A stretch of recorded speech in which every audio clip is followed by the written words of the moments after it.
္ဂလာပါရှင်။ Future Urban Engineer ဆိုဖီပဲဖြစ်ပါတယ်။ဒီနေ့မှာတော့လူချင်းမင်းတို့ကိုစီးပွားရေးလုပ်ကောင်းမဲ့နေရာတစ်ခုဖြစ်တဲ့ဗန်းမြို့နယ်ကလူချင်းအင်ကောင်တစ်ခုနဲ့မိတ်ဆက်ပေးပါမယ်ရှင်။မြေချယ်ဝန်းအဖြစ် 0.4 ဧကပေါ်မှာတိစောက်ထားတဲ့အတွက်ကြောင့်ချံဝန်းထဲမှာဆိုရင်ကားပါကင်အစီး30လောက်ဆက်နိုင်တဲ့နေရာတစ်ခုလည်းရှိပါတယ်။ဒါကြောင့်ချင်းမင်းတို့အနေနဲ့ညီမနဲ့တူတူအိမ်အတွင်းထဲကိုလိုက်ကြည့်လိုက်ရအောင်။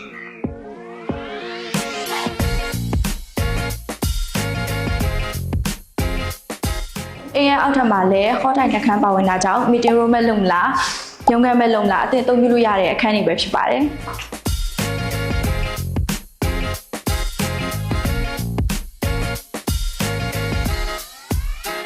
အိမ်ရဲ့ဒုတိယအထပ်မှာဆိုရင်ဟော်ကန်လေးခန်းပါဝင်ပါတယ်အခန်းတစ်ခုကြီးစီတိုင်းမှာဆိုရင် internet line တွေ V line တွေတက်ဆင်ထားပါတယ်ဒါကြောင့်ရုံးခန်းဖွင့်ချင်တဲ့လူချင်းမင်းတို့အတွက်ဒီအိမ်ကအကောင်းဆုံးနေရာတစ်ခုပဲဖြစ်ပါတယ်ရှင်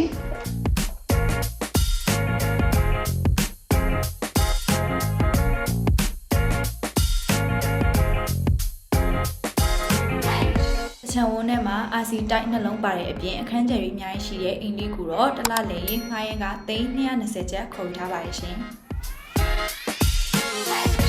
ခုလိုအိမ်လေးကိုဆက်သွယ်ငှားရခြင်းနဲ့ဆိုရင်တော့399444လုံး998ကိုဆက်သွယ်လိုက်ပါရှင်။အိမ်ချမ်းမြေကိုတို့နဲ့ပတ်သက်ပြီးတော့တခုလိုအပ်တာရှိ Future Urban အိမ်ချမ်းမြေကိုအရင်ဆုံးသိလိုက်ပါနော်။